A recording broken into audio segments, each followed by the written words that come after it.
Assalamualaikum warahmatullahi wabarakatuh. Perkenalkan, nama saya Karlia dengan NPM 2341108 dengan mata kuliah Manajemen Keuangan dan kelas MNJ 22A. Baik, di sini saya akan menjelaskan mengenai rumus-rumus dalam rasio keuangan. Di sini di dalam rumus rasio keuangan ada rasio likuiditas, rasio solvabilitas, rasio rentabilitas, dan aktivitas. Kita akan membahas satu persatu rumus tersebut. Yang pertama itu rasio likuiditas. Rasio likuiditas adalah kemampuan suatu perusahaan untuk memenuhi kewajiban finansialnya yang segera harus dipenuhi. Likuiditas badan usaha dapat diketahui dengan cara membandingkan jumlah aktiva lancar dengan utang lancar. Hasil perbandingan tersebut disebut dengan current ratio atau working capital ratio. Secara umum dapat dikatakan current ratio kurang dari 2:1 atau 200%. Dianggap kurang baik. Apabila suatu perusahaan menetapkan bahwa current ratio yang harus dipertahankan adalah 3:1 atau 300%, ini berarti bahwa setiap utang lancar sebesar Rp1 harus dijamin dengan aktiva lancar Rp3 atau dengan net working capital Rp2. Dengan demikian, maka rasio modal kerja dengan utang lancar adalah 2:1 karena modal kerja takkan adalah kelebihan aktiva lancar di atas utang lancar. Pertanyaannya seperti ini. Apabila perusahaan suatu saat mempunyai modal kerja net working capital sebesar 10.000, berapakah utang lancar maksimal yang harus dipunyai perusahaan? Dengan asumsi perusahaan tetap mempertahankan current ratio 300%. Nah, teman-teman bisa lihat jawabannya di layar PPT kalian yang ada di sini. Nah, teman-teman bisa lihat di layar HP kalian. Nah, di sini tuh ada neraca. Ada harta lancar yang dimana 15.000, lalu utang lancar 5.000. Net working capitalnya itu 10.000. Jadi, utang lancar maksimal sebesar 5.000. Untuk rumusnya itu current ratio sama dengan 15.000 dibagi 5.000 dikali 100% sama dengan 300%, atau bisa disebut dengan 3:1. Jadi, jika utang lancar perusahaan tersebut 6.000 sedangkan modal kerjanya 10.000, berapa current ratio-nya dan working capital ratio?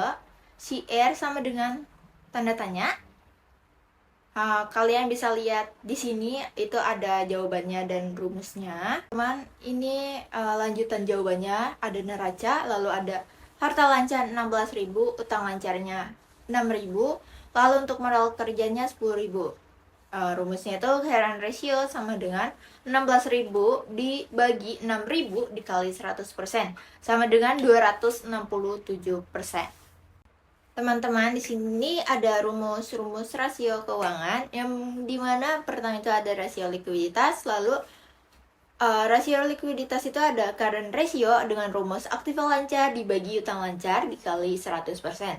Lalu ada cash ratio sama dengan kas ditambah efek atau kas ditambah setara dengan kas lalu dibagi dengan utang lancar dikali 100%.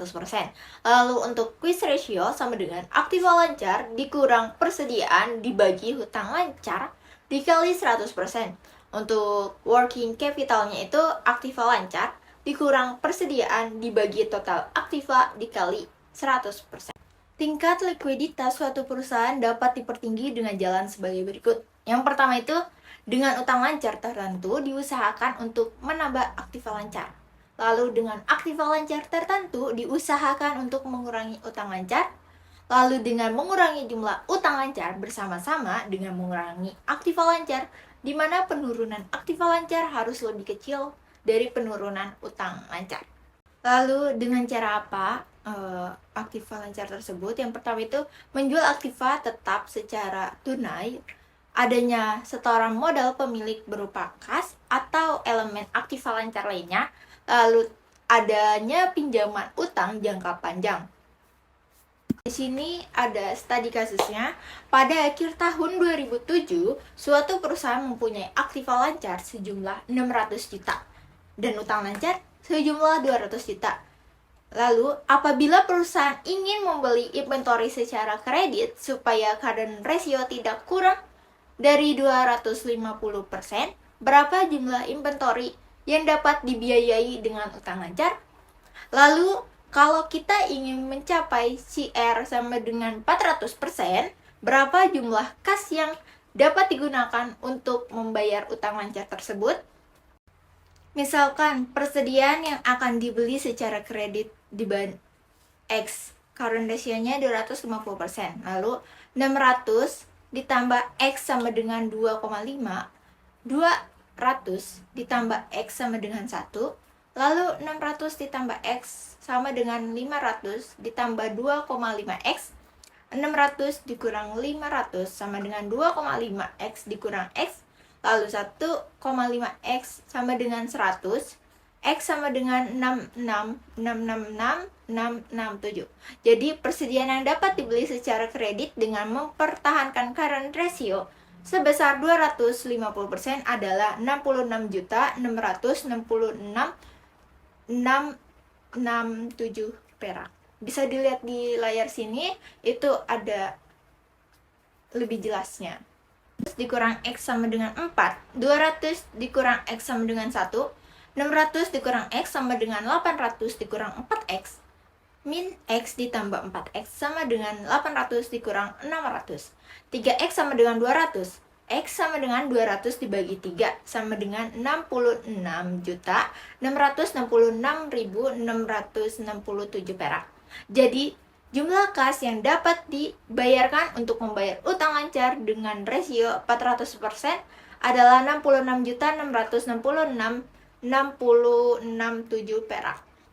Bisa dilihat di sini. Pembahasannya di sini ada pembahasannya yang dimana A. Persediaan maksimal yang bisa dibeli. Misalkan persediaan atau inventory yang akan dibeli sama dengan itu X. 600 ditambah X sama dengan 2,5. Lalu 600 ditambah X sama dengan 500 ditambah 2,5X. 200 tambah X sama dengan 1, lalu 100 sama dengan 1,5X. X sama dengan 100 dibagi 1,5 sama dengan 66,67. Persediaan yang bisa dibeli untuk mempertahankan current ratio 250% adalah 66.666.667 perak. Bisa dilihat di sini. Yaitu kas yang bisa dibayarkan untuk mempertahankan ratio 400%. Misalkan, kas yang harus dibayar itu kita sebut X. Lalu 600 dikurang X sama dengan 4, 200 dikurang X sama dengan 1, 600 dikurang X sama dengan 800 dikurang 4X, min X ditambah 4X sama dengan 800 dikurang 600, 3X sama dengan 200, X sama dengan 66,7. Jadi, kas yang bisa dibayarkan untuk mencapai current ratio 400% adalah 66.666.667 perak. Di sini ada pembahasannya. Untuk jawaban yang A, jumlah inventory yang akan dibeli sama dengan X itu kalian bisa dibaca di sini, itu ada 600 juta ditambah X dibagi 200 juta ditambah X sama dengan 2,5 dibanding 1. Lalu 600.000 tambah X sama dengan 200.000 ditambah X sama dengan 2,5 dibanding 1.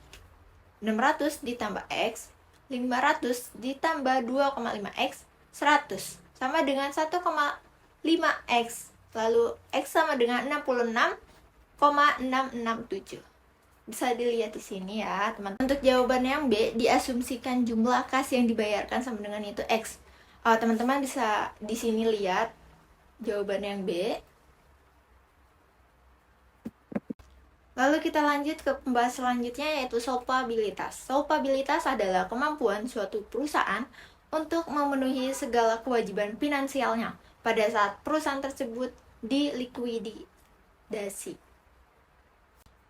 Nah, solvabilitas perusahaan dapat diukur dengan cara membandingkan jumlah aktiva total aset dengan jumlah utang, baik jangka pendek maupun jangka panjang. Di sini ada rumus solvabilitas yang dimana total debt to equity ratio sama dengan total hutang dibagi pool modal sendiri dikali 100%. Lalu untuk total debt to capital asset sama dengan total hutang dibagi total aktiva dikali 100%. Lalu untuk long term debt to equity ratio itu sama dengan hutang jangka panjang dibagi modal sendiri lalu dikali 100%. Selanjutnya, rentabilitas atau profitabilitas. Rentabilitas atau profitabilitas suatu perusahaan menunjukkan suatu perbandingan antara laba dengan aktiva atau modal yang menghasilkan laba tersebut dengan rumus L per M dikali 100%. Nah, teman-teman bisa lihat di sini ada rumus-rumus rasio profitabilitas yang dimana itu gross profit margin sama dengan laba kotor dibagi penjualan neto lalu dikali 100%. Untuk operating ratio itu HPP ditambah biaya administrasi dibagi penjualan neto dikali 100%. Dan untuk net profit margin sama dengan laba setelah pajak dibagi penjualan neto dikali 100%. Lalu untuk return on inventory sama dengan laba setelah pajak dibagi jumlah aktiva dikali 100%. Lalu ada rasio aktivitas, menunjukkan sejauh mana efisiensi perusahaan dalam menggunakan sumber daya untuk memperoleh pendapatannya.